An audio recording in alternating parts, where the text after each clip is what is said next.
What's up, man? It's Blueprint Sessions, another episode. We just got back from last week with Dr. Waldo. Yeah, I actually saw that. I saw DLC. that post. Hey, man. I don't think I want to actually always do that one. Okay, let's hope Doc's not listening. It's views, my friend. It's views. Jay, it's good to have you back, man. Thank you, man. I don't know. It's like recasting again. People are coming back just so people can finally see them. Yeah, man, it actually works. Like, you know, I'm the guy who brings expensive conversations. So I'm bringing that. Wait. Yeah? Wait. Silence. Expensive conversations. Yeah. That's what just happened. So how you been, man? Yeah, man. Been good. Been trying to work through some stuff, as you know. I got a wedding coming up. Yeah. Oh, yeah, the man's engaged. Yeah, man. I'm trying to work some stuff that's actually coming up well. Like the lobola stuff is finally handled. Yeah. So now it's just the wedding preps, which actually not that difficult. You know, with the wedding, like I honestly thought the lobola and the frustration of buying things and paying would have been the most frustrating thing. Stressful. It's not. The guest list, funny enough. What? Yeah. I thought that was the easy part. No. 100 people, so I'm taking 50, she takes 50. You think, it's a lot. No, it's fine, it's enough. Until you see that none of your people... For a guy, 50 is a lot. Nah, not for me, fam. Like, I got a lot of friends. Are you sure you got a lot of friends? A lot of friends. Trust me, I got a lot of friends. And I got a lot of family too. But the lot of friends that you have, I'm sure there's not many you want to invite to your wedding. Yeah, of course. It's not Because like... they might make dumb speeches like, oh, Junior used to... Yeah, I can't have any of those. So that's why I'm having like close people. Nah. Close associates, like very... Like the kind of guys that I've been messaging with for the past like 6 years. Yeah. Those guys are definitely there. Anybody I met, you like within the journey. Oh no, I can't, man. I can't. So I'll be having you. They're gonna pull some stunts now, and then my dad on the other side. Funny thing is, so I tell my dad, hey, 100 people, I got 50. Fine. Yeah. Work on your family, nigga. Work on your family. I don't know most of them, but just work on them. You're like, okay, cool, fine. You know, 2 days later, this guy comes up with a list of 22 people. Jeez. Like, so, how many, I can't, they're like, not, let me cut you down to 11.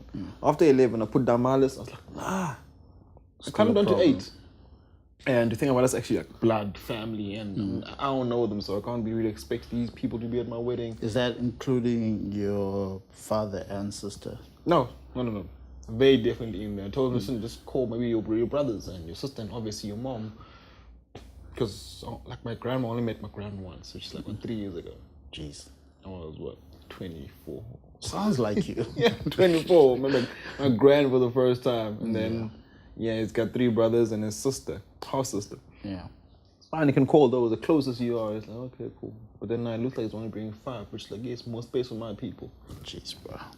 But at least you're saving on catering because your dad is there. What?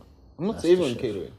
He's not doing the catering. The venue that we actually have there is, they want to do it themselves for the standard of the place. They don't want somebody coming in and then cooking, and everyone's like, ugh, can you be mad? And how does his dad feel about that? I told him, he's very sensitive. I told him about like, that yo, situation. dude, the place that we booked, it's expensive for a reason. Or like, well, the image, and these guys don't want anybody outside caterers.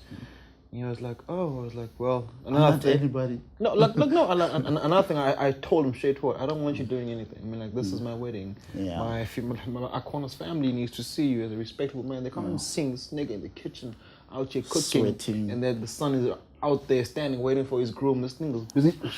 Come on, guys. Old head, all watery. Oh, wet and soaked. No, like, no, you are not doing anything on that day. Locking up in a suit thing, look fancy. I need you to just sit there and not try to run things. You know how my dad is. Don't try to run things. Just sit there and just be a man, like a respectable man. Just once, just sit there and look like a boss. Because that's what I want them to see you as on that day. You know? Yeah, he's been rocking suits, but I don't think your dad can just sit and not do anything. That's gonna have to on that day. Because even in church, even when he's rocking a suit, you still find him with calm. Wartime stages and what doing? Pulpit in his arm, running. Dad, sit down. Yeah, man. Yeah. But I told him, and I told my aunt to also just keep him on leash on that day. Cause I mean, like, it's the first time that these two families are finally gonna meet properly and see the side that they're actually gonna be one with. Yeah. I don't want them looking at and be like, you know what, that guy, we can just talk to him. He's Junior's dad. He's cool. No, he's cool, yes, but respect him as Junior's dad and see him as the head of the side. And you're like, okay, cool, respect you guys. They got their head, they got your head. Finally coming to one, but in all that, you know that Junior's dad is not your friend. He's not your bra. He's Junior's dad. Yeah. So I want to keep that. All right, man. So, when are you working on a project, man? Because I feel like musically you're very quiet. I'm actually working on a project now. I was actually speaking to my fiance. Was it on Saturday? Yeah, on Saturday before I went to the guys. A friend of mine who had been writing some stuff for them songs. I'm selling songs now for the past like almost 9 months. Just offer songs. If you like them, take them. Play me. Label, especially if you see like there. Fine. There, and I keep them there. Like if somebody they do like it, fine. If you want to use it, use it. If you don't, don't. But for like the songs that I know, damn, this is some good work, I told them, here's your price, just keep it there. So for now, like I took the entire album of 9 songs. That guy is here. Like, yo, we're definitely taking this. Yes. 9 so we had a songs. meeting on Saturday. With Sven and a friend of mine, like, let's talk business. Like, nah, fam. Can't do this. No royalties. One. No production credits. Bear in mind, this is an entire project. Complete project. The music is done. Writing work is done. All they need to do is just find a face and a voice and just replace mine. Why, though? Why are you giving away your work? And it's been so long, bro. Like, I was meant to drop, like, when? 2011? Exactly. It's like 6 years later, and I felt like, nah, man. Like 7. Plus, like where I am, like mentally right now, is not the same place it was then. But obviously, like this is like my life story. So I felt like, you know what, I don't want this to go to waste because I'll hate myself when eventually I look at my stuff and I'm like, damn, this is good. Didn't do anything with it. And then everybody who knows me, they read my stuff, they check my stuff, and they hear me and they're like, damn, bro, but nothing ever happened. So like, you know, I just want people to hear this. So it's fine. Just go out somebody else. It's just about the art. It's not Yeah, about but after that meeting, I spoke to our corner and she was like, don't do it. Yeah, you know what? Like I'm not saying your album is worth millions, but you know how hit songs are. A hit song might run now, and in 2 years, it's made so much money. You need to at least get a good sum out of it where you feel like, yes, this is mine and it's a healthy amount.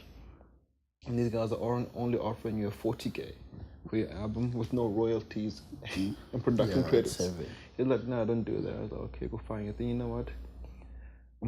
I'm now gonna work on the brand of Jay and put it together, and then I'll decide before the wedding whether I'm doing it or not. And that's exactly what I'm doing right now. I'm gonna put together like literally the project, the image, the marketing, the strategies behind it, and then the day before the wedding is the day that I'm gonna sit down and be like, am I actually doing this? And if I feel like strongly about it, I'm gonna go and start showing the people, okay, this is happening, it's coming out, and then I'll finally come out as an artist. I've never ever been seen as an artist. I've seen like except when you've been on stage. Been on stage with you, but that's it's always been special things. I can't just be on stage. You know this. I can't just feature on somebody's song and be on stage. But with you guys, like you, Lance, Digo, boom, it's just like something special. Like now, fine, yes, let's do it. You know, and those moments are very rare. Very special. Like I remember how it happened at the history tour even. You and Vusi were in the studio and you guys were vibing to a beat that I liked. It's so funny how that song came about. It's like I want in. You thought I was joking until the next day I was like, yo, dude, I want in. You're like, okay, go write a verse. I came back a couple days later and there was a verse. Because I liked that song so much, man. I was like, nah, let me put down something good. And I did, and the song came about, and we loved it. We all loved it. We all loved it. Yeah. Literally, we were all excited about that, and so damn excited about it. It's very funny because that whole song was already complete. Yeah. The only thing I asked was just like, just sing this part because I don't sing. Okay, just sing. And he's like, yeah, I like this song. It's very great. But on my own verse, the whole many have come, many have gone part. That was supposed to be a verse, but it ended up being a hook because it had that punch to it. And then you heard it, then you were like, I also want a verse. I was like, even the way the whole song played out, I cut all my parts out, and I only had like an 8-bar. Like 8-bar verse. I'm like, I don't like this. But it was still great, even the turnout project, even the whole performance, everything was just amazing, man. And unfortunately, we even still did the opening for Dan Wade. For that guy, I don't remember his name, but yeah. Yeah, we killed the whole show. Nobody wanted to hear no one else afterwards. That's the worst thing you can do. Just find like the best performers around and then show. have them to open up for you. And one, not a lot of people know you in this area too. And two, the guys opening for you are fire. Exactly. So you gotta be nervous. And he came out nervous and he looked nervous, he sounded nervous. The whole show was nervous. Yeah. That was it. It was good, man. It was we had to actually support other people performing after us, just for the sake of, this is weird. The opening act said, go stand up like, hey guys, we see you. That was bad, man. See, like, for me, this thing with music, I love music to that point that if it's not something special and genuine, I don't want to do it.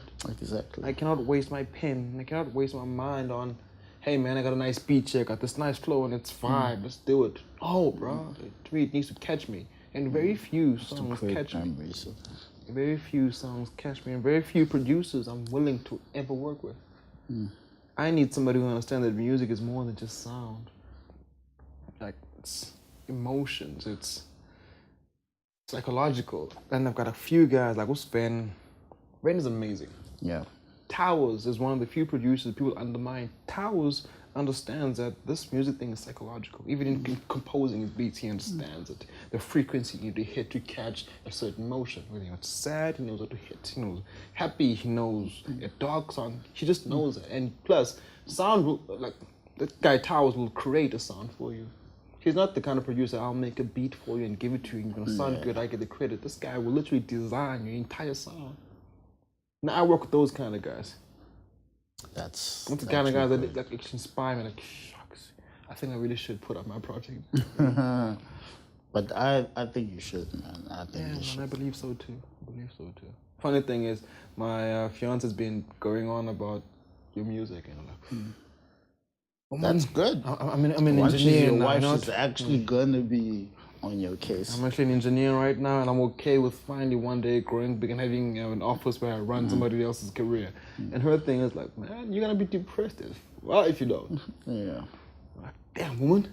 Because I know once you're married, she'll be like, babe, get out of bed. Yeah. Time to work on your music. Which is good. Like, she's literally like my strongest part. Like, she's the strength in that woman. She's my backbone, I could say. And I'm not even ashamed to say it. That this one is literally my strength. Shouldn't be ashamed. She's my strength. Like, the fact that you put a ring on it means that she actually is doing her part. You understand how amazing this woman is. Yeah. Yeah, I don't need to understand it. You're the only one to understand. Anyway, man, that's not the topic for today. I doubt this was the topic for today, but at all. Yeah. At all. You watched the Neo Breakfast Club interview, right? What did you think? An hour ago, I thought Neo's a genius. And I mean, like, we all know Neo, but one of the greatest songwriters. The funny thing is, I was actually like listening to him, and I was like, you know what? I actually that same thing in my mind. That what happened to Neo? I was like, damn, man, it's only been 3 years since the guy's been gone. He's like, man, he went on Twitter, and then he saw like a post that somebody was like, what happened to Neo? He was like, whoa, I've only been gone for 3 years. 3 years, and you guys have forgotten me. And then he went on. This is where I realized the guy's grown. One, he's married, and he just had a second kid. But I was actually surprised that he's married. Yeah, he's married, and he was I don't remember the question from this guy Charlemagne, but it went on about the superstars and the ratings, how far you are. He said Beyonce and the Jay-Z's and the Kanye West and the J. Cole's quality-wise and content-wise, they're on the sphere, and then there's like sphere lower than where you find everybody people else. Just existing. Tigers, Chris Browns, Chris Gada, all these people. First of all, Chris Brown should be way Yeah. But then because of who he is and he's still a child, they consider him to still be here. But we all know Chris Brown's work is right there with Beyonce. And he was like, there's other guys here, which is literally everybody else. And I believe a lot of them shouldn't be there. And they asked him, where do you think you are? He's like, man, that's a question for my fans because I honestly don't know. And then he went to the point that there's some people in the world who say Beyonce and him can never be like this. And he was like, but my friend, before me, this was a woman who was beautiful and could sing, until I wrote her first smash hit. By smash hit, her first smash which made her Beyonce. I wrote that, and 4 others after that. And people don't believe And that. you still don't say Neo and Beyonce. I wrote the song that you guys first loved her with, To the Left, To the Left. I'm the one who gave her first Grammy for that. And you still can't put me And they still next can't to her. recognize him for it. I'm here, I write songs for other artists. I make my own songs, of course, but then my image will never be a Beyonce because of certain reasons. But my pen game nice. Yeah, he's Unquestionably, pen-getters. yeah, my pen game nice. Even Even Beyonce. Rihanna's Take Up. You wrote that. People don't know. Yeah, Man. look at that. But do you think, like the relevant people in terms of music don't earn enough credit? Like your songwriters, producers have gotten their respect because they're in people's faces now for some odd That's reason. all it is, though. That's all it is for like a person who composes, a producer. A producer is not necessarily a person who composes a beat and sends it to you. Producer That can person design puts it literally the together. entire song, the structure of the song. He puts it together, he gives you the vision for the song. Yeah. And then you just go and write accordingly to that thing. And you pop off and you get a Grammy, you get nominations for this. My friend, you didn't have the vision for the song. Somebody gave it to you. You put your words in there and he still helped you structure those words. How about the people who get the most be the producers? Because literally the vision is what they have. But they do get the most, actually. Did we get the most? Or what? Dre has more Remuneration? money than MK. Oh yeah, whoa. Dre has more money than MK. No, but then we all understand the reasons why. Because he was Dre before there was Way Eminem. before M, yeah. So of course, like the brand Dre, if you want to work with the Dre, you pay this much. So, but then now, if Eminem's gonna release a song and then here's an instrumental from Dre, he's gonna go and say, "Hey Dre, I'll give you maybe like what, 100K, 200K for this beat? Fine, I'll make 3 million from this year." Which is actually a good question. Do you think M pays as much as everybody else? To Dre? For Definitely not. No. This is Eminem. This is Marshall Mathers. No, bro, I can't. I don't believe he does. I can't say for sure he doesn't, but of course not. Like, I don't want to even think he even pays Dre. you know, this guy Dre and loves them. like the thing was these two artists, like they got together as I see potential in him, and I'll take him on work with him. Then afterwards, after all the messy stuff with the label saying this is a crazy white boy, and plus hip hop right now is black faces sell, the black culture, the street culture sells, and this white boy came out talking about his trailer park, his mom, and all this weird stuff. Typical these, white stuff. These crazy white poor people talk about. It's not gonna sell. Funny, you know? And he It's outsold sold everybody. more than anything. It's outsold more than anything. And so I was like, you know what? Screw the label. We work, right? Yeah. Fine, let's do this. They started doing it, so it became closer. And now they're more like, man, family. this guy, I don't even have to go and call Dre anymore. Yeah. I'll pop into his house. His kids know me. His wife knows me. We hella cool. I feel like they're friends more than anything. That's the kind of relationship I want with someone that I work with, someone that I call my producer. Yeah. I should be able to go to your house any day, man, and not feel Some type of way that I not need to go email book. you like, can I book a studio Studio session? time, Yeah, sure. that's so awkward. Man, like this thing with the music, man, it's got a lot of emotion in it. But you need a person who you can, you know, I just wake up at 3 a.m. and you feel some type of way. Yeah. Just give him a call like, yo, dude, are you awake? He was like, yeah, I'm in studio, so I'm pulling through. Instead of, nah, bro, working some stuff, yeah, let's book an appointment for tomorrow. Because at that time, you wake up feeling some type of way and you got these ideas. And trust me, I know this from experience. As soon as you sleep, wake up, all those words are gone. I've written so many verses in my sleep where I'm like, I should wake up. I don't. I wake up in the morning and I'm Yeah, I know how that feels. I'm frustrated because it is amazing. Like I feel All like that these one verse ideas. that I wrote in my sleep Yeah. that I was singing along to, I wake up, I'm like, this is doper than all of my stuff that I've written yet. But because I didn't respect the art enough to actually just wake up and write this down as an idea, it's gone. Yeah. No, Uncle Greg, right? He once said, whenever you sleep, you should sleep with the pad and the pen next to you. Yeah, I understand. Good man, idea. man. I understand that because do you know how many ideas we get in our sleep? Music is a curse, my friend. It's a blessing and a curse. I finally understand why people refer to it as a gift and a curse, because when you do decide to pursue it, it happens, flourishes, and you live that life. Of course, that life comes with its own problems, which you, as you grow, of course, you learn to navigate. But if you don't, it's gonna haunt you for the rest of your Kill life. you. It's gonna haunt you for the rest of your life. which is scary for me because I'm like, damn, bro, I started writing when I was 17. 10 years later, I don't ever sing loud. I've been writing dope joints since I was 17. Yeah. 10 years later, still got the pen game. Nothing out. But the beauty about it never dies. Yeah. You will never lose it. That will haunt you till you die. That's the scary thing about music. I love it. I hate it at the same time. Now you watch Coachella this year, right? Yeah. Do you watch one, bro? The Beyonce thing. Yeah. Eminem also performed it, but he bought 50 and Dre. They brought all the old school guys, your exhibits and everybody, like all the old school guys. But my main question is towards the Beyonce one. Everyone's comparing her to Michael Jackson. Do you agree with that statement? Because we all know how high Michael's up there, man. To put Beyonce out there. Okay. I think people understand one. I'm not hating on Beyonce or her talent. Beyonce is amazing. She's an incredible artist, an incredible performer. She's the best we have right now. Alive. But without the influence of Michael, she would never know that it's possible for you to do something like that. Yeah. So no. You can't come up here and create something. And then somebody else who comes and takes it and they succeed at that and then they say, this one person is greater than that person. Without me, that wouldn't have existed. For Michael, nobody was doing a performance with 100 people behind you. Like, from the dancers to the band on stage. Band, full out on stage, a full band. Not playing a backtrack and 20 guys on that side, 20 girls on this side. Choreography in line with him while singing. That wasn't happening before Michael. And now Beyonce is out there and she's outstanding at this. Don't say she's better than Michael. Fine, you can go and put her in line saying she's reached. She's a great she's reached that level. This guy, he was it, fine. But nobody will be able to surpass that. You can't surpass what Michael did. Ever. Pop culture, my friend. All the Michaels are great, man. All the Michaels are great. Freaking Michael Jordan. Like I think Beyonce will only get that she's up there with Michael once she only passes away.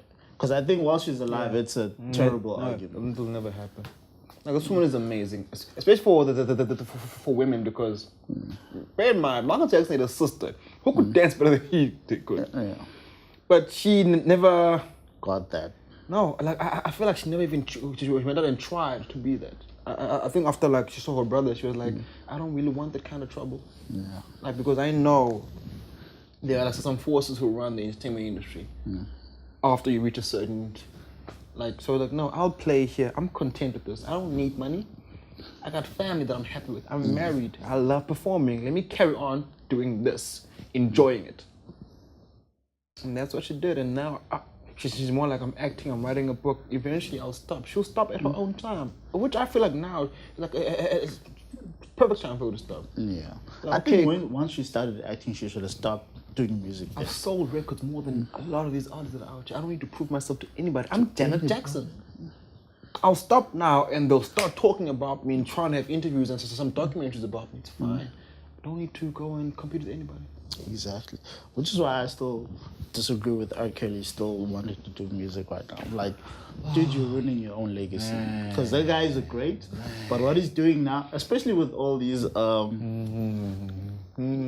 pedophilia allegations, like, just stop it, man. Right, was it 2 or 3 years ago? I think sometime back I saw a music video, something like a Cookie Monster. I think it's a Cookie Monster, Cookie Jar or something. He was wearing a glove, all white with a snapback and shades. I was like, no. This is the same guy that says, you saved me. No. Bro, I Believe I Can Fly was a smash. The world's greatest. How many years ago? Years ago. More than 10, bro. 10, 15 years ago. That song was a smash. Everybody in the world loved that song. And now you're going to come out here claiming Cookie Monster and having girls twerking your song, and I don't even know how old you are. You're probably in your 60s. In a mansion, 50s, wearing all white and a glove and a snapback, looking like a wannabe 22-year-old Will Smith. You are R. Kelly, bro. Exactly. Speaking of freaking Will Smith, Do you check out his? Yes. Jeez, Icon bro. remix? Dude. Icon, dude. A dude can Facts. rap, man. Facts. That's also one thing I liked about that. It's all facts. It's not like he's just trying to claim it. It's all facts. Literally all facts. It actually made sense. He won a Having Grammy him through his on the rap. song. That's what you guys say. He wasn't a lyricist or an MC. First one. One of the first to actually go win a Grammy. Yeah. People forget that. You forget that. And two, this guy is an all-round artist. He's an actor. He can rap. He dances. He does all this amazing stuff. And now nothing he actually he's still can't do. around now, married to one of the most successful black women of all time. And his kids are doing very well. His son just hit 100 streams on freaking Spotify. 100 million streams. Jeez. And now he comes out rapping, and everyone's like, Will Smith? No, actually give it a chance. Actually, just listen. Jeez, bro. Because Those are bars, man. dude, like, I'd rather listen to Will than to listen to, a lot of guys are gonna hate me for this, Post Malone. I can't. Yeah, I can't listen to Post Malone. I can't. Everyone's hyped up about the new sound and the new image. I can't do that. I just can't. I can't be too much. I can't try being weird. I really can't try being weird. I just can't do it. I think being weird should be a natural thing. You shouldn't pursue it. If you want to try and dress for, like, in a way to make people talk, that's doing too much. That's doing way too much. But do you agree with what Neo said in terms of R&B still being alive? Because we all know the R&B we grew up on. It's changed, man. Like everything else evolves. But there are some guys, some very talented guys, who are still out here.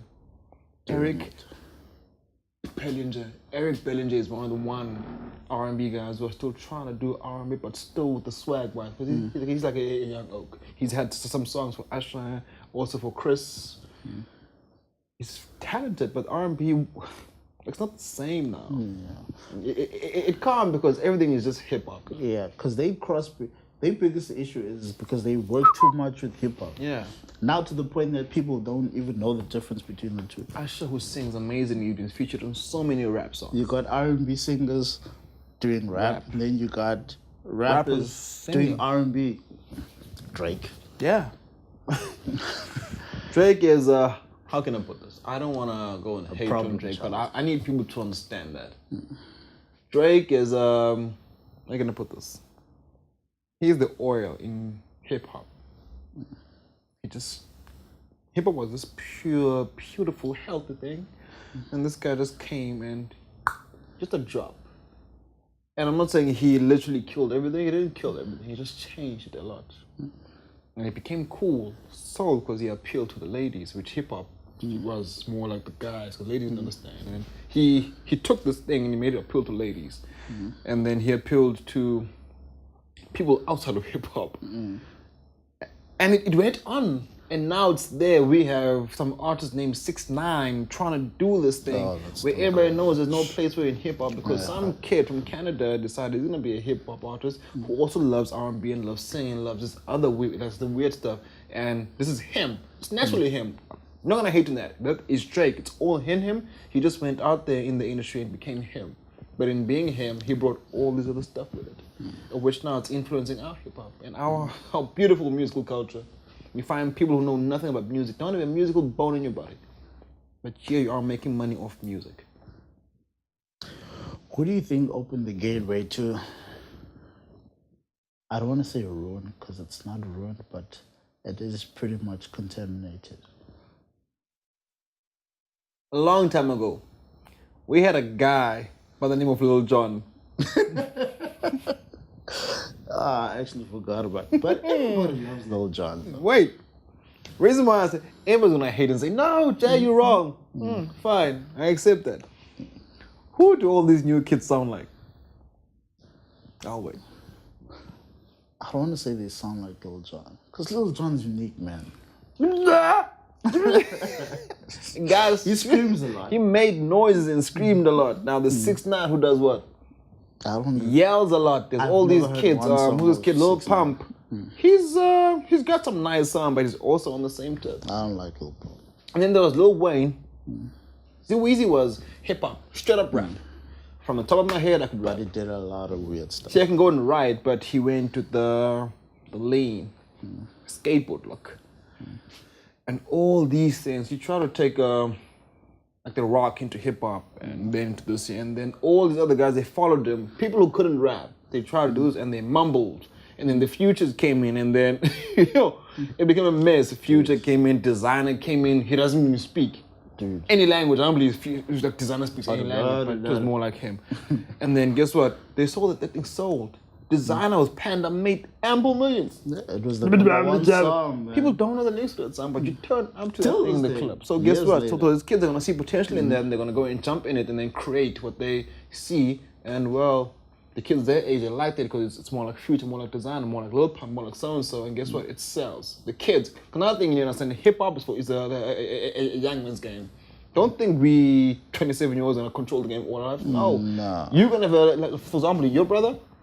Then I could go and grow up to actually enjoying hip hop, and it's gonna be like his thing. My parents do not think they'll listen to or Jigga and Park. No, he's gonna find somebody, either Cole or Kendrick or anybody else, if he does, or not. He's gonna find the Little Pumps if they stay in the game, and the Designers and the Futures. Find the new littles. The new littles, which is gonna be like something else, and they feel like, this is hip hop when they grow old, and then when you 60, like. Guys, trust us, this is not hip-hop. Like, nah, Dad, this is hip-hop. This is what you used to be into. And at that time, you'll be having men squeaking on songs. Yeah, like that's hip-hop. It's pretty much going. You know what I'm saying? So I feel like those guys are the guys actually who had a hand in ruining. I won't say they single-handedly ruined it. They had a hand in it. Yeah, I agree. Another thing that ruined it is it's a media game. The media game just killed everything because it stopped from being how talented you are to being. How many followers do you have? You have an influence, right? Yeah. Yeah, so if we had to put you in the club, how many people would come through? In a small club, that's 400 people? Damn, it's a lot of money. I'm gonna sign you, put you on radio, put you in the posters and adverts, meaning you all up in their face. Eventually you're gonna go and buy into this thing. Because it's irritating you, it's in your face. So eventually like, oh, cool. I'm a Soulja Band fan. Soulja Boy fan, whatever his name is. I'm a so-and-so fan. I'm a so-and-so fan. Pull up to the club. This kid is making money. Eventually, it's in hip-hop, the awards. You get all these stuff from making so much noise instead of talent. It stopped from being how talented you are to how many numbers can you bring in. Because basically, right now, to make it, it's all about how many people do you have on your Instagram, your Twitter. Oh, you have a lot of followers. Come. How much can you sell? We don't care of how this terrible. Yeah. How much of it can you sell? And the more if you can go out and sell, all we do as a label, we'll take it, produce this in mass scale, and then we wait for your people to come take it. And then after that, we take our cut. And if you know how to redo this thing again, that's good for you because you get to do it again. But if you don't, we've made a couple millions from you, we don't care about you, and you fade, meaning you're a phase. So that's what's happening right now. A phase comes through, people like it, labels see an opportunity, they take it. Mass scale it, give it to the public, they feed on it, and they're like, they want more. If you can do more, it's good for you because you get to make more money. But if you can't, then you're one-hit wonder. You sit on the bench, you spend all your money on tour, you don't have a house, you don't have a car, you just say, yeah, I used to be a rapper. Do you, actually, I don't think this, but I want to hear your opinion on the matter. Like, look at music now. It's no longer hard copies anymore. Everything is just streaming. It's internet based. Anybody can make it just because it's easier to get your song on SoundCloud or whatever, and even have a YouTube account. I think labels, well, the music industry, just adapted to what was going on because at the end of the day, people were doing everything themselves. Because these kids just do everything in their bedroom and they blow up, and then the labels just say, yeah, we'll give you an advance, and obviously the kids get excited. Jimmy Iovine was one of the guys who tried to somehow bring the war on this thing, this new age crap, if I may use the word. He tried, and he lost it after trying for a very long time. He fought a good fight. He met up with Apple, tried the streaming thing. Everybody was like, what streaming? There's still this thing online. But eventually, now everybody wants to have an iPhone. So if you're ever going to have an iPhone, you're never going to have a song. If you're going to go say online, just download, you have to stream, or have an iTunes. So eventually, now, you're starting to win that war, slightly, because there's going to be an era where literally everybody's going to have an iPhone. Where literally, so all you're going to do is streaming. You see, right now it's happening, and streaming is a thing. But he saw it like years ago, and he saw that, shucks, hard copies are going out. It means we as labels are losing music. And plus, if this guy is making his own music, he wants music to be out there. So we need to go and put it out online. As soon as it's online, these kids are gonna go and steal it for free. So we try and do something. He tried with the streaming thing, and it's actually gonna work now in the long run for him. But another thing with the industry is what the hell was I gonna say again? The industry is it's a vulture, man.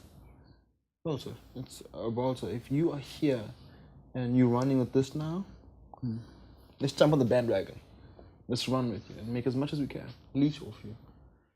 But the minute you fail, we want no association with you. Yeah, that is true. The minute you that is fail, true. we want no association with you. And that is scary, man. It's scary. So that's why if you're gonna try the music thing, know that, my friend, you're good for the long run. Meaning you're at least gonna take up 5 albums, which is gonna be about like a few years, like 8 to 9 years in the game. If you get that much, man. Yeah, I don't want to be in the music business that long. If you're in the game for more than 5 years as a rapper, kudos to you. Very few of them. Actually, in other genres, it's actually worse than rap. Yeah. Rap is still forgiving. All these other genres, yo. My friend, in pop music, if you're Pink, if you're competing with Pink and she drops an album, you drop an album. My friend, you need to come back before Pink with fire. If you don't, Or months after. if you don't come back with fire after you're out. Same thing with rap. With rap, you're gonna rap your ass off now because you're so smart, you're witty.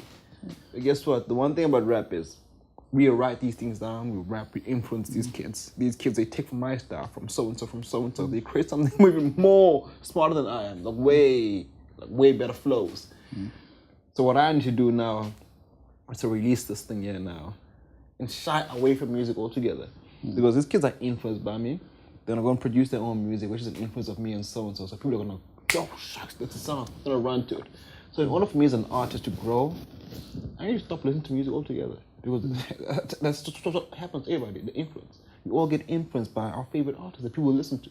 So eventually, we are out here releasing songs with flows that sound like so-and-so.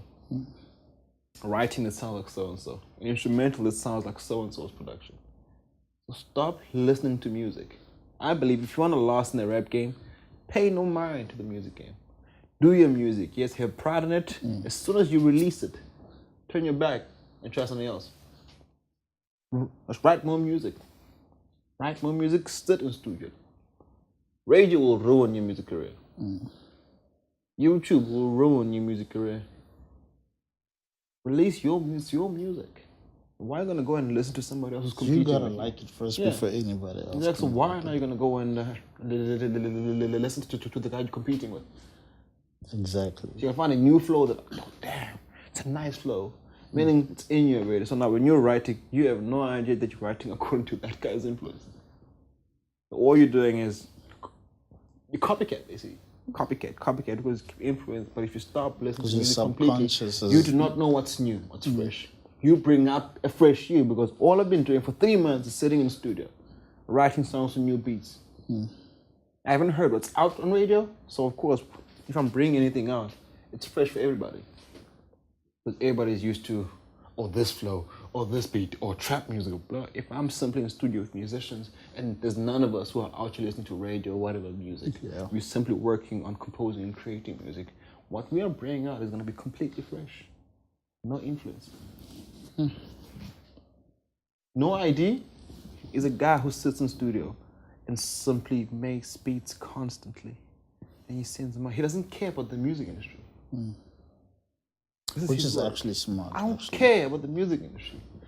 I rap, right? I'm good at it, right? I compose beats, right? So I'm gonna write songs. I'm gonna compose. I'm done with this one, next one. I like it, it's my music. It's dope. I believe it, it's my music. Next one. Dope again, next one. Instead of, hey Jigga, let's try and hear this. Oh, it's dope, yes. Yes. Oh, this is, oh shit, this guy has a song. Then it's influencing you. Meaning you now more on that, damn, it's a nice drop. It's a nice cut. Now you want to go and try that now. You've been making original music for 3 months because you haven't heard anything. And then now, because somebody introduced a new sound to you, you start, oh, I'm shaking now. You're scared. Yeah. It's bad, man. That's why I hate the music industry, man. That's why I don't actually want to enter it, but I feel like, now if I don't, at least once, and see if I can go and carve my own place in it, I'll be depressed for life. I can't be that kind of father or husband. So that's why I'm actually gonna go and put together this project and then decide the day before my wedding, because the day of my wedding, the day I decide who I want to be for the rest of my life. Like on that day, I'm gonna decide who I want to be for the rest of my life. That is an interesting theory. Yeah, man. What about movies? Movies. The last interesting movie I actually watched was... You won't believe it. Deadpool? No, I actually haven't seen Deadpool 2. I haven't seen it either. Oh, what? You're gonna come and ask me about it. The last movie... I wanted to go. The last movie I actually watched that was interesting was the one that you really didn't like. Black Panther. First of all, I did not say that I did not like the movie. You're a hater, bro. I don't hate the movie. I just think that it didn't live up to its hype. It wasn't supposed to. First of all, that's what I tried to tell people. I was like, y'all gonna ruin this movie because you're raising the expectations way too high. It wasn't supposed to live up to its hype, that's what I'm saying. But it ended up it ended up being hyped up. Not being too good because the hype was way too high, man. Okay, let me try and explain from my perspective as to why that was happening. The kind of people that I have around me is why and how they were doing it. It was excitement. I get that. For an African superhero. Because in every movie, all you see about Africa is kids starving with flies all over their face and some American model or somebody, celebrity, saying, let's help them, give them water. Yeah. We've seen the Stark families, we've seen the Avengers, we've seen Spider-Man, we've seen all these guys, and we're all like, yes! Even as Africans. But we've never thought about that. We've never actually had our own superhero. There's actually a lot of African superheroes. In our stories, it's just that in our they African don't stories. Yeah. bring them out. For example, us as Africans, we have our own stories. We can tell about the Zulu. I believe Shaka Zulu was a superhero. But then there's nobody who wants to go and tell about the guy who was living in Africa and then some people from overseas came through and this guy that tried to fight against him and he won 8 wars against him. An African soldier won 8 wars against this guys who was trying to take over his land. Of course, nobody wants to hear that, but then we, as this nation of Zulus, we're like, yeah, man, we got a superhero. I don't know about you guys. But in history, everybody knows this history. But why someone doesn't make a movie out of it, I still don't think understand. Anybody wants to hear that these guys actually came to Africa with their weapons and they struggled and they struggled with a simple spear and a shield. And a shield. You came in with your weapons and your army, and this guy just took 40 of his men and was just blocking and stabbing you the whole time. And he won 8 wars against you. Nobody wants to hear that story. We want to tell it, but nobody wants to hear it. That's all it was, my friend. The pride of Africa. People are just proud that finally you're going to find, plus the language. Even if they try and come to Africa for some scene where there's an African actor, they will also, he might be in the main cast. All is English, man. But here there was some Xhosa and some Zulu, and then the other nonsense they spoke, which I believe is gibberish. That was some bad Zulu and bad Xhosa, but their tent was what we were happy about. Yeah, it was African terrible. pride. They shouldn't have even... And then plus the attires they wore, the blankets, suit, They represented us. Exactly, that was more like Africa. And if you see any of us out here rocking these here, don't look at us like, damn, dog, it's hot. Understand that, hey, I can do some magic with this blanket. Not really, but it's culture, man. It's tradition. We are proud of it. And then these guys that come here with their J's and the Air Force Ones, and we're supposed to go and turn our backs on that thing and believe that any person who's not rocking Vans or J's or Jordans is weird. Nah, fam. Pride. I get people were happy about that, but I did say it was a bad idea to get the hype before the movie rather than after. Because now everybody's expectations was way up here, but after the movie, everyone was like, yeah. Yes, the people who were like hyped up and then others were like, hey, this movie gonna be like you were like, hey, I hope this movie's real. Everybody else excited because, yes, man, finally. Then you were like, I hope this damn movie's as good. You went there, it wasn't like, soga. Exactly. Our main because thing. I knew what was going to happen in the first place. Everybody said the same thing. True. They're like, yeah, we were a little too excited. True. Our main thing was the pride. That's all we had. Honestly, that's the one thing I was having, the pride, African pride. I wasn't expecting a movie that's gonna go and say Spider-Man and Avengers and look cooler than the first Avengers that I've seen. I wasn't expecting that. But I was like, just pride, man. I want to see how they're gonna make Africa look. Man, they made it look damn beautiful, bro. Wakanda made Africa look like a gem, bro.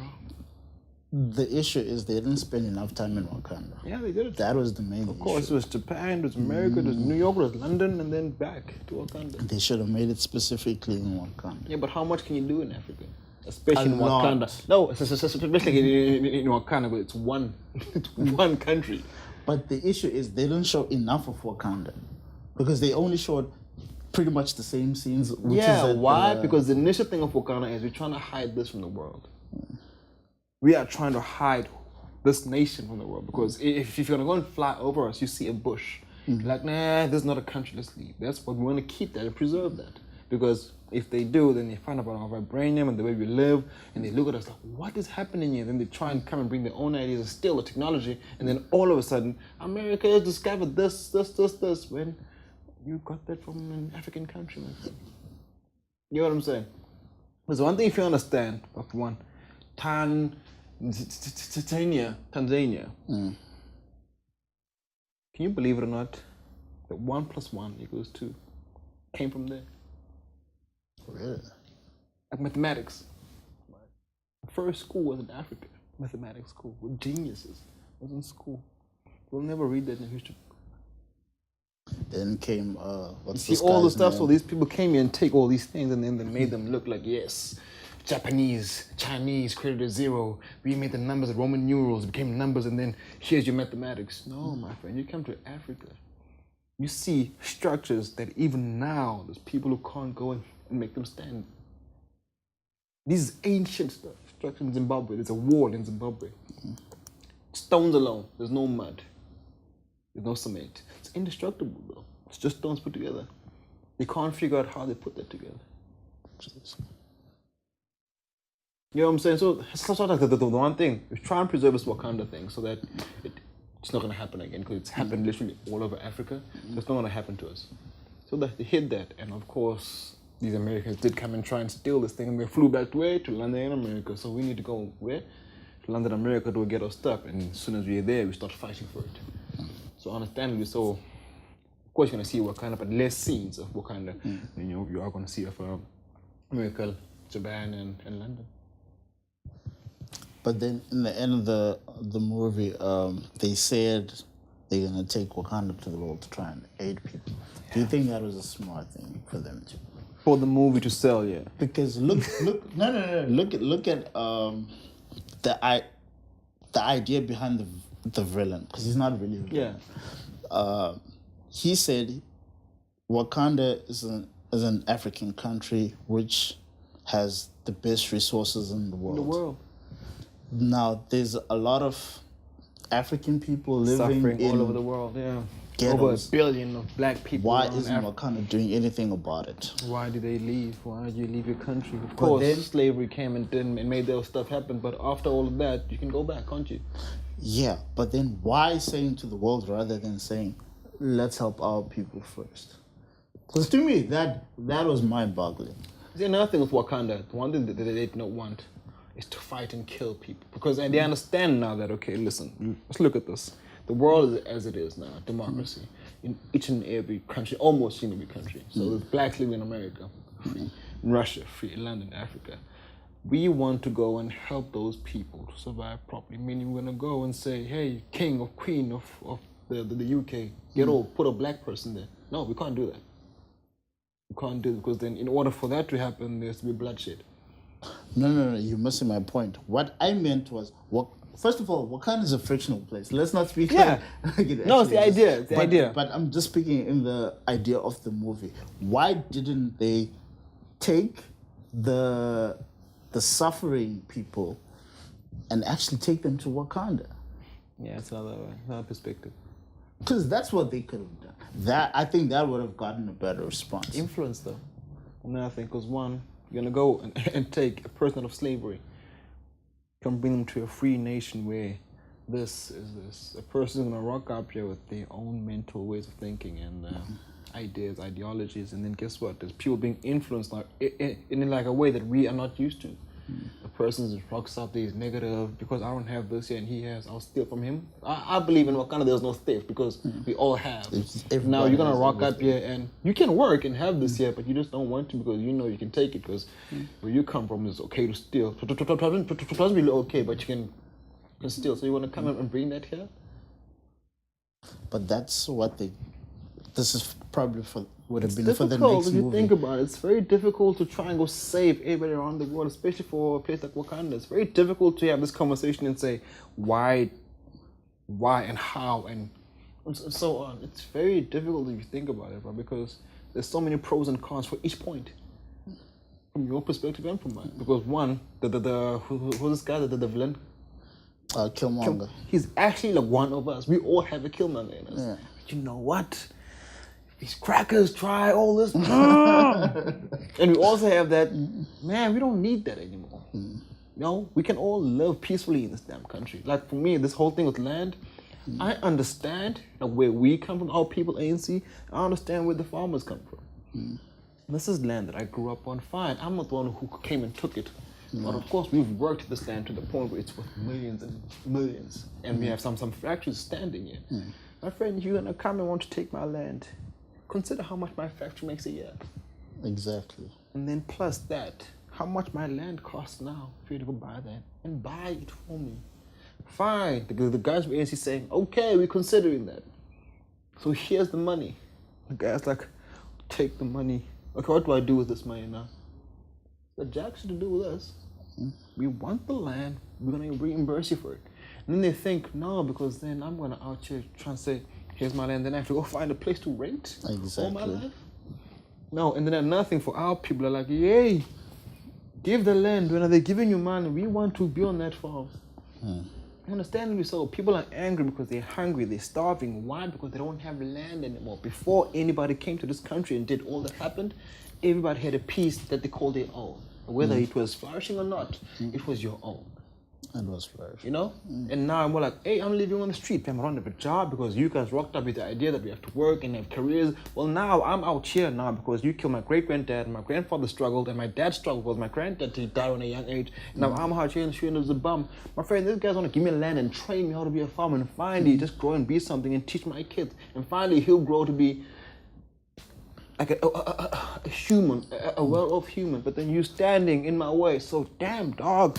I'm coming to your farm, which is totally wrong. I don't agree with that. It's wrong. Go and kill that farmer because now guess what? You're gonna kill the farmer, but you're not gonna do what he's been doing. And you see my thing. It's something even about that. You're gonna kill the farmer. You're not getting the land because the Constitution says you need to go to prison for this.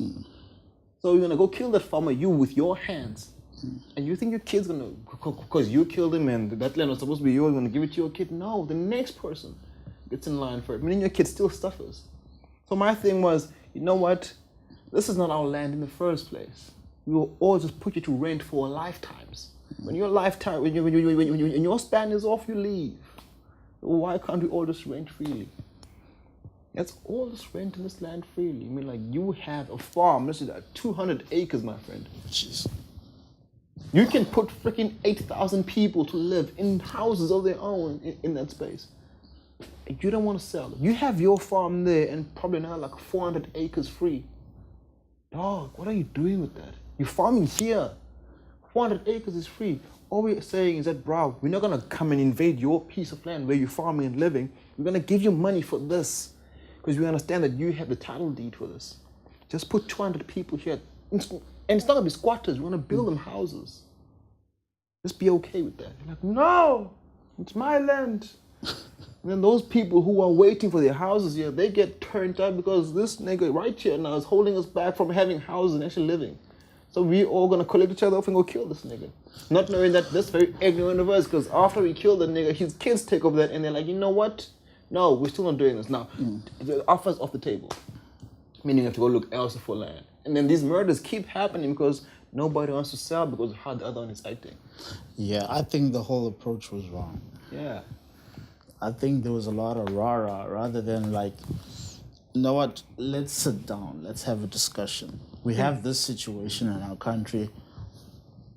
Here's a suggestion. The thing with the ANC, and I don't vote. I haven't voted yet. I'm 27, never voted. I've never voted. The reason why, because I don't find anybody who's honest enough to be like, yo, this is what's popping off. The ANC, it made a noise before they actually went out and acquired the land. Made too much noise before actually going out to acquire the land and then come there. People are going to give you land. You went out and said, we're going to give you land if you vote us in power. Land that you don't yourself don't have. You still don't. Meaning that you're going to get into power, meaning in office, in parliament, because that's the only land you have, in parliament. And then you're going to say, yeah, we're going to take that guy's land. Dog, no, I'm a voting citizen. You don't take my land. Offer me money. And if I don't like your offer, go away. These guys came out and offered people land. People got crazy and voted. And now they're angry because shit's not popping off there. They expected it to. ANC is like, guys, like, why the violence? Why the lies? ANC? Why the lies? You lie to people who are hungry and starving. But actually, there's no politician that tells the truth, unfortunately. Hey, man, unfortunately, that's how it seems there right now. I'm not going to go and speak for every party, but I'll speak for the one that goes and represents us, which is ANC. Man, there's been too many lies, dog. And plus, how are we going to let one person steal $250 million from us? $250 million to build his home. And then this person, after we still kept he him stopped, in office. Fine, and after he's no more the president, this guy is still roaming free, fam. He stole $250 million of taxpayers' money. $250 million. What can you do with $250 million? Do you know how many people you can house? There's a place they call Punza in there, which is over thousands of people living there. You know how much money, that money could have made so much difference in there. And then they say, no, we can't do this for quickly. The potholes, no, we can't. Our president just blew 250 million. I think that's what angers people a lot in this country is the fact when we ask for things to be done, they say there's no money. Then you hear the president did this lavish stuff that have nothing to do with nothing. Exactly. Because Jacob Zuma already had a house for him to go and build himself another house. He's one of the chief in the Zulu nation, bro. His son had too much money. He even had too much money. And he had Nkandla already. So he went out and expanded on his dude Nkandla. has houses in Dubai, man. Dude, 2 houses. Nkandla is as huge as a city in the Eastern Cape. That's your house. How are you going to have East London as your house? You drive to Tanzania, there's your other house. Take a taxi to Amalinda, there's your other house. No, bro, it's not right. Like, another thing with these guys, politicians, I don't understand how you become a mayor of a city. And then you and your wife have Range Rovers. First and foremost, my friend, you're a public servant. Exactly. You are there to serve the public. You shouldn't be driving a Ranger before the people that you are serving drive those. Fine, I understand you need to be well off yourself and have a house and have a car, but it needs to be a standard car because you're a public servant. In Cuba, the president of Cuba still lives in a hut. You believe that? He still lives in a hut because he believes that I'm simply here to help my nation grow. I'm not here to live lavish and grow and be a millionaire one day. Fine, these guys look like because I'm gonna stop after a few years, and these guys each year they're gonna pay me a certain percentage until I die. This guy still lives in the hut the natural way. He has a garden. It's president of Cuba. We have one who lives in a mansion as big as a city. And he still doesn't have enough. He still has to steal money. And he's still roaming the streets of the country. Wives. He's still not in prison. Well, I guess he needs the wives to fill up the other houses. Go live in Amalinda. You go live in Southernwood. I don't understand it, bro. I really don't understand it. That's why when it comes to these things of politics, me and my dad, we oppose each other, but at the same time, we got the same view. Because she's like, I don't understand why the money is stealing and all this scamming, but I totally understand the other side. I'm like, man, I'm not going to understand the other side because it's wrong on both ends. And if it's wrong, it's wrong. Plain and simple. I don't care if you say it's wrong because, finally we're taking our stuff back from the white man. Fine. This white man has a life that he enjoys to live. He has a wife and a couple kids. Don't take away this man because, when they caught you, they did that. No. He's just as wrong as he is, if that's He didn't come. You're not sure that his bloodline came and killed your bloodline, your great-granddad. You're not sure of that. So how are you gonna be sure that it's him? Let's go kill him and take his land. We don't know how this thing started. So don't even if his bloodline is the one that did it. Do you know how many people that actually came after that person? And plus, this guy as you see, you can go check his record. One, he's never been to prison. He's never robbed or killed or he went out did anything. And he never went out and had a slave or a worker where he ill-treated. He's simply doing things right because he believes that this is how I do it. He deserves this much. I want to pay him that much. And then you're just going to go and kill him because of his pigmentation. Because you believe that his people came in and took what's yours. His people came in and created an industry which we didn't have, which we're okay with, understandably so. But there's an industry now which we're all living in because there's technology, there's lights, and all these stuff. We all like very much because you constantly there's TV, phone. My friend, if they didn't come here, we'd still be swinging on trees. and I understand. I understand. So, look, we will be okay with it because that's all we knew: fruit, the animals, the fields, our parents. The culture, dances, fine. We would have been okay, happier even. Could have been happier than we are now, but we're not there now. And you enjoy the things that they brought in, right? Exactly. Why are you trying to kill them? There's an opportunity to come and take back your land by giving them money. Money that's never going to come to you. The government is never going to go and give you 12 million bucks. Ever. They're going to buy that land so they can give you and train you how to be a farmer. And then eventually you make your own millions. And then your family is finally okay after a couple years of hard work. Actually, the biggest issue in this country is not giving people things. It's the fact that there's no freaking education in this country. The fact that we're paying for an education that we don't even need. Can you please tell me what are we learning from grade 1 to grade 12 that actually benefits us? Nothing. You're being compressed. That's what I believe. You know how many people are sitting on matriculant papers? Because it has nothing to do with what they want to do, number one. And the education system is simply meant to compress and put a threshold on how far you can think. They give you that this is reality, the idea of this is reality, and that's what he does. What's the pass rate now? 25%? Dude, yeah, this country's terrible. It's 30% for pure maths, dog. What? Pure maths. 30%. Jeez. I wonder what's it now for maths lit. Probably a 15%. Jeez. Oh, when I heard that, I was so shocked. I was like, what? Education system is so screwed up, man. Everything, in fact, is screwed up. Like the one place I would love to go to, which I am going to go to, is the UK. The UK has an education system which is free for one. But I still feel like I want to homeschool my kids. Because dude, there are people who are smarter than I am, who know more than I do, who never went to school. Yeah. Just from pure experience. And plus, experience means I react a certain way, which is not the same way you do, because you're educated, you know this. These people taught you how to think. They designed your thought pattern.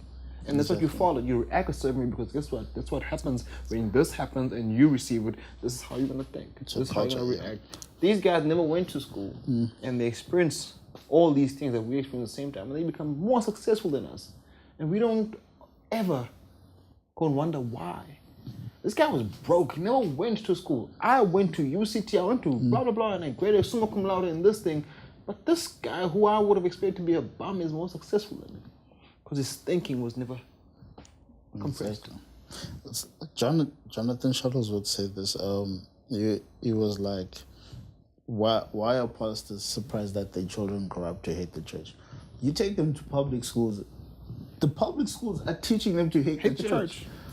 Because it's where they're spending most of their time. Another thing with that, my man, as a preacher, when you raise your kids, don't ever raise your kids and show them the perfect man when you read the Bible and teach the perfect man. Because one, that means you have to live up to that every freaking day of your life. It's okay not to be perfect. Unless you're that person, then it's fine. There's one perfect human. One perfect human. You want to know what that is?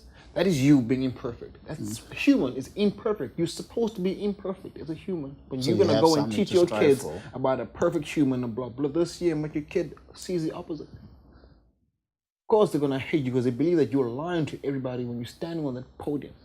And then you come home and he sees the real you. And then he makes a mistake and you react a certain way. He hates you for that because that's not what you tell people at church. So basically, your kid at home, who you always got dragged to church, he sits there like, ugh.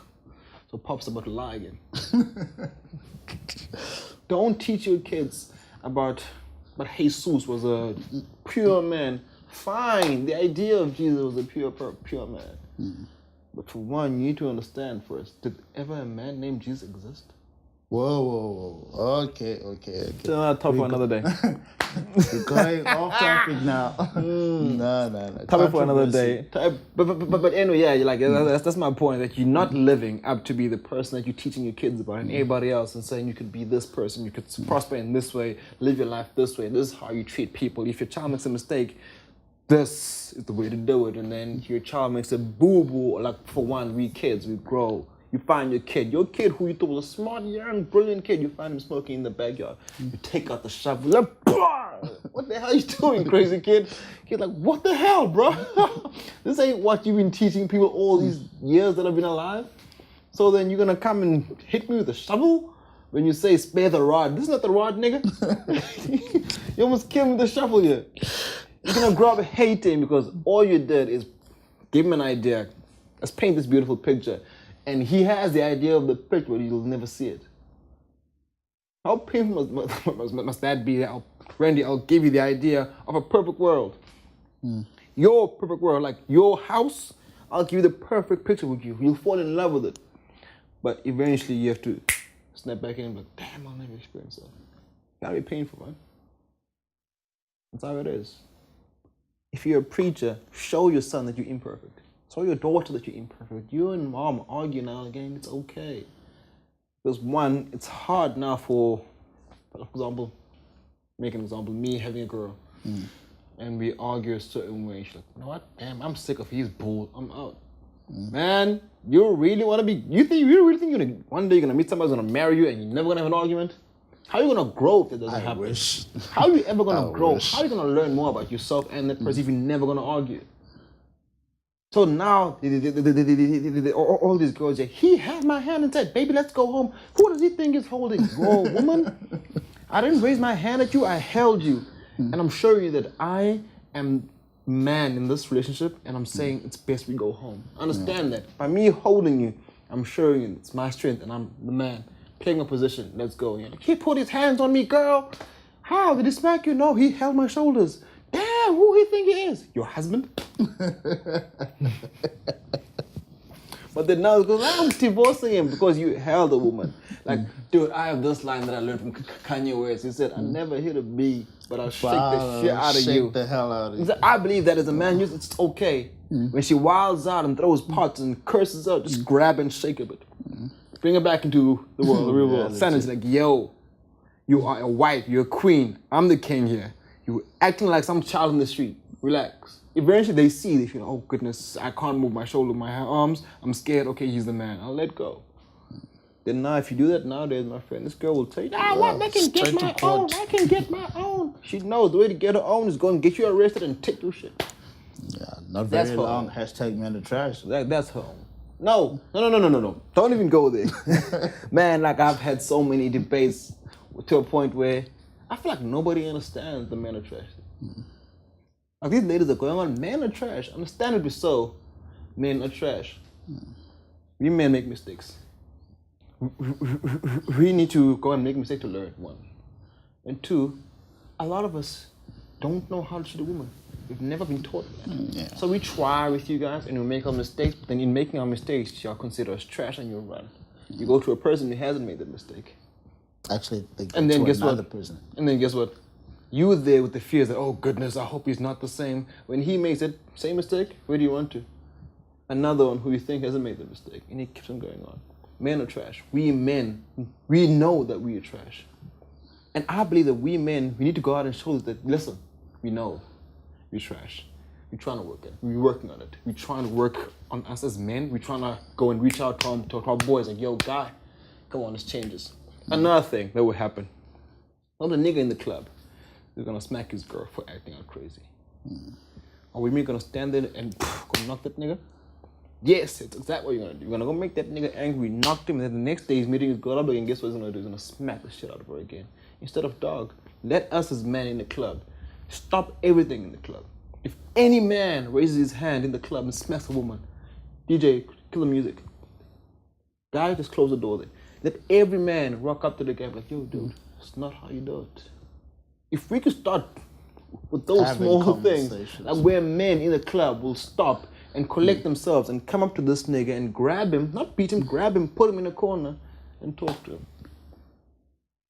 That's when change start happening. Until that, we will remain trash.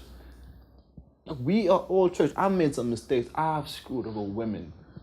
Too many. And I believe that I'm trash and I'm okay. I met a woman who helped me see that I'm trash and who was like, man, you're way better than this. Trust me. The day that I first met you, I saw the world in you. You still have that in you. Like, yeah, man. Now I'm at that point where, you know what? I'm good with this. I'm content with this one woman. I don't need to be out in the club and seeing another fatter ass and be happy with that. No, because I understand that I'm gonna meet a fat ass. I'm gonna be happy about it. Tomorrow morning, after I come, I don't want to see this ass ever again. But now I miss my fiance. So it's better if I don't waste any of that. I just keep it for my fiance. Because I mean, like, oh, for one, I'm gonna spend some money on booking a hotel and food and drinks for this girl, and plus she has to F of home, it's a cab. So I spend all that money just to come, and then after I come, I realize that I really don't like this girl. Imagine having to do that 3 times a week, Friday, Saturday, Sunday. How much money are you gonna spend? One, you are absolute trash for even thinking about doing it. There's one, this girl here, we all know women. A woman, you speak to her now, and she says yes, and you go ahead and kiss her, she's already planning your wedding. But then you know that you're gonna come. But then you know that, listen, you and I are gonna go upstairs to the hotel. And I'm gonna come and then knock out and show you my back when I sleep because, well, I don't really see you like that. Tomorrow morning, this child is ruined. She's terrible. She's a mess inside because I'm grabbing my heels, jumping into a cab. He didn't give me his number. He's probably never gonna call me. And I'm in a cab. I'm driving home. I don't even know this guy's last name. And then we still out here like, no, I'm looking for a girl who's good and innocent, loyal. Baba. But you are 27 years old. You've been doing this since you were 14. You complaining because you can't find a good girl? Yeah, you probably ruined all of them. All the girls you meet now, bro, are like, yeah, well, you're trying to get married now, and all you're meeting are messed up ladies. Because, well, you're one of them who messed them up. And plus, you saw niggas. You had friends who were messing up girls, and you were okay with it. So now you're out here looking for a wife in a place that's full of messed up people. I think you need to have a separate session for that. Yeah. Because it seems like you have a lot to get off your chest. Man, like I said, man, I bring the expensive conversations, bro. I'm that guy. You reminded me of the interview with me because he was also saying the same thing. Man, I was so angry when I saw this guy sit down with girls and they had this without me. That's like the one topic I really wanted. That in the Bible. Yeah, the Bible one, it's a very tricky one. No. I have my points, which I believe that if anybody would actually sit down and listen to me, they'll actually understand. It's a very easy one. Yeah, I think Doc is here for a couple of weeks. We need to have a sit down. It's a very easy one to me. Like, I don't understand why people go like, no, you know what? Get our point abroad. It's very simple. The issue is with having these discussions publicly is you can easily persuade someone else to believe what you believe because they still in the early phases of not having a strong faith. So if you're wrong, do you know how many people you could influence? Which is what we're trying to eliminate. Yeah. We get that you have your own views. It's very important to have the reason why I say I bring expensive conversations because I never go and talk about things that I don't know. I will never come and stand here and simply put statements about stuff that I don't know. I do my research, meaning inside the church. Outside the church, online, I read this book. Like I told you, Leonardo da Vinci, I've read a lot of his stuff. And I realized that the kid actually wasn't a heathen. He just hadn't met a person who was in the church who was equally as smart as him. You can't be a freaking genius and then meet a person in the church, a preacher, who's with an IQ of 80, 85. You really gonna expect this guy to, no. And then now in this era, we have a person who's a genius who's in the church. People who are genius by like, you're born a genius. I'm interested in the word to teach people. Now those guys can stand against a Leonardo da Vinci and convince you if your facts are wrong and mine are right. This guy believes in science and what he could make and show you is tangible. And they would go on and tell you about faith. Not many people know that you could make faith tangible. And that's all you need to do. He needed someone who was equally as smart as it is to show him that, yo, man. But then no, we didn't have those because we know us that God says this. Where's God? He's in heaven. Where's heaven? Somewhere in the sky. Oh, okay. My dad says this. Where's your dad? In the house. Where's your house be? You have a point. You're a douchebag. Man, but like, we need to have this conversation. I love God, my friend. I love God with all my heart. I believe in the higher power, dog. I really do. But there's just something which I added into this year which to me make no sense. And to me, my friend, the mere fact that God, for one, this book says all the ideas and the facts that all these things you have in your mind, right? Who planted them there? That's a very good It's Him, right? He placed them in you before you even born. I mean, He gave you the brain to question these things. The mere fact that I'm questioning them, how is that a sin? I'm doing what He sent me to do. Questioning is not really a sin. That's what most people don't understand. Exactly. The sin comes with when you don't question and just simply believing is the sin. Exactly. He gave me the mind to question these things. And I'm doing exactly that. So am I wrong or am I doing what He wants me to do? Meaning He knew that eventually the word that He sent out there will be duplicated somehow and be lukewarm. So now, because I'm going to be alive in this era, He knew this was happening. He saw it because one, He's God for one. And two, we are humans. This guy created us and we still feel like we are going to understand fully the guy who created us. Never. This guy, He gave us a brain. Which makes you think, does He actually have a brain? No. Meaning, he probably doesn't have a brain. He gave us a brain to think a certain way. And with our brain that He gave us, we think we're going to go and understand Him. No. I don't understand that. So like, God is this way. God is this. God is no, my friend. You don't know God. All He asked of you is to believe in Him. All He asked, that you believe that His power exists. Name of Jesus, name of Noah, whoever. I don't know about that, but all He ever requested was a relationship with us. Believe that I exist. Okay. Now, we're not going to argue about this now Let's because not this do it, will take forever. It's not difficult, you're going to lose if you're going to argue. No. This will take forever. Yeah, let's 'Cause say I know that you're for a now. stubborn one. Let's say that. I am a stubborn one. But yeah, man, thanks for coming through. By the way, I forgot to mention in the beginning of this episode, Still could not be here today because he probably pepper sprayed himself. Nicole, take care of Steve. What? Why Steve? call Why him did Steve? Steele. Yeah, Steele. Yeah. Get well, man. Get well. Whatever's happening Nah, I'm with not you and your gonna say eyes that. and your pepper spray. Get well. Get well, nigga. This is the second time we've visual, and he's not here. How long has he been gone? A week. Last week it was work. This week he's sick. I don't know what's going on with him. How long is this sick for? You're probably gonna come the whole week. I don't know. No black people when they get sick. I'm not going to work this week. I'll see them on Hey Monday. man, I've never been sick to the point I don't go to work. Okay. I feel that way every day, man. But it's cool, man. Yeah. We love you still. Thanks for having me. It's been good. Alright, I actually haven't had one of these conversations in a long time. And actually, one thing I never get to do is speak my mind more often. Like I just every day I'm literally thinking of stuff, adding to theories, adding to facts. That's me every day, and it's rare for me to actually find a human I can sit down and talk to. There's like very few of you guys in the world that I can actually sit down and talk to. Hence, I say I bring expensive conversations. I make you, I make you go and question yourself. Okay, well. While I question myself at the same time. But the one thing I never go and question is the things that I talk about. So that's why I make sure first that I got all the facts. And then I come talk to any. My friend, if you don't know a fact, it clashes mine. We never gonna agree. No. But yeah, Alright, man. thank you so much for having give me. them Man. your handles? J Worldwide. The name is Junior Kimber on Facebook, J Worldwide on Instagram, J Worldwide on Twitter. That's me. Don't go on my page and look for cool pictures and music. I don't have that out there, as you probably heard from the conversation. Just wait until the 1st of December. That's I might just do something there.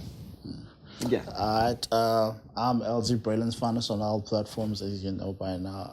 For those who don't know, we are Blueprint Sessions on all platforms. As you guys know, we are open to suggestions because we know that you guys have a lot of opinions. We consider them, as long as they're not trash. Like men. Yeah, man. Anyways, man, it's been a very good episode. Thanks again for coming through, man. I truly appreciate it. Then, special thanks to the cameraman, Mr. Matsky. Special thanks to what? Mark Matsky Productions. What? No. You should consider that name. That's the ring to it. Yeah. Matzky Productions. Matsky Productions. Thanks, Mark. We appreciate it. This is Blueprint Sessions. It's been an awesome episode. Till next time. Next time. Thank you.